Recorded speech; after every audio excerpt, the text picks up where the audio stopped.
He, alongside Velma, was a large factor of why the gang had such a high success rate when I don't think any of them were formally trained in detective work. The second time was with Josh, who was definitely a real person. But things turned sour when I discovered he was a paid babysitter rather than a 17-year-old genuinely interested in my origami and who weirdly enjoyed enforcing bedtimes. You have to be organised in order to fall in love, so I've given myself a boyfriend deadline. The end of the school year feels much too far away. I'm ready to take the leap now, and I'll get complacent if the deadline's too far in the future. Also, I'm terrible at being patient. So, I've marked in my diary, with a big red heart, the perfect deadline. Prom. Our school doesn't do actual prom, but my drama club puts on a party after the first big show, which everyone calls prom. Apart from Miss Jenkins, who runs it, because she thinks that Americanisms are melting our minds. Which is ridiculous, because America is responsible for such incredible things. Off the top of my head, Kelly Clarkson, the Hollywood sign, and cereals so sweet they make your teeth shake. I even tried suggesting a big family holiday to America under the guise of political intrigue, but Mum quickly sniffed out it was for the cereals, so we went to Devon instead. Regardless, prom is the perfect time to have a boyfriend. Why prom is the perfect time to have a boyfriend? Proms are romantic, ask any film. There's a photo element. It is so important to professionally document love. I won't have to spend an awkward amount of time pretending to browse the crisp selection when the slow songs come on. It's in December, so I'll probably receive a thoughtful and romantic Christmas present from him. Jewellery seems a bit obvious, but also I want it. Last year, our prom was tasteless and uninspired. The theme was party.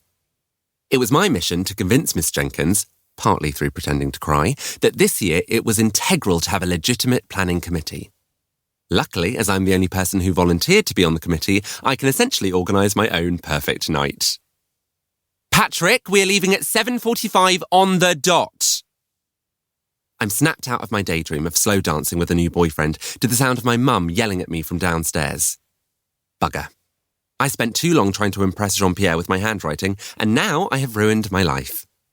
I stand up from the little wooden desk in my room and go to the mirror on the wall, which is in the shape of a crescent moon, making it very difficult to see anything in. Today's the first day of school, so obviously I have to wear something that perfectly encapsulates the vibe of my upcoming year. Like a sociopath, I've left it into the morning to decide what that new look will be. Looking at the moon mirror reminds me that I also need to redecorate my room to match my new vibe.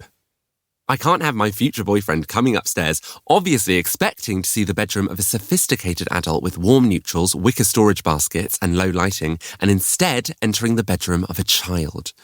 Or more specifically, a child obsessed with space.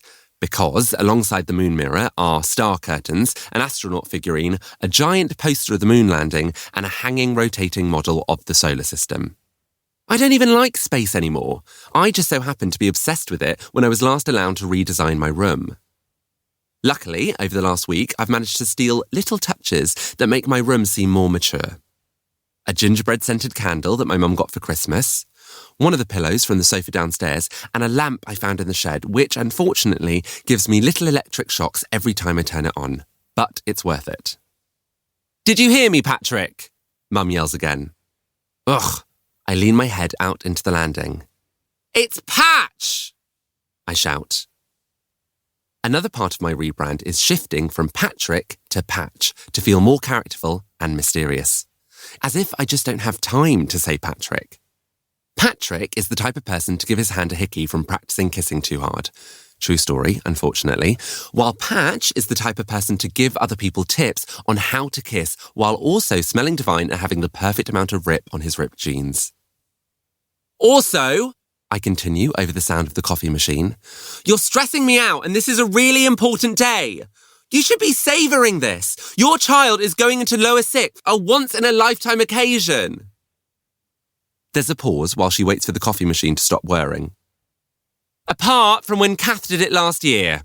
45 minutes, Patrick." My older sister, Kath, is old for her year. A cruel, cold-hearted winter baby. And I'm young for my year. A joyful, warm-hearted summer baby. And because of that, we're only one school year apart, which Mum misguidedly hoped would make us close.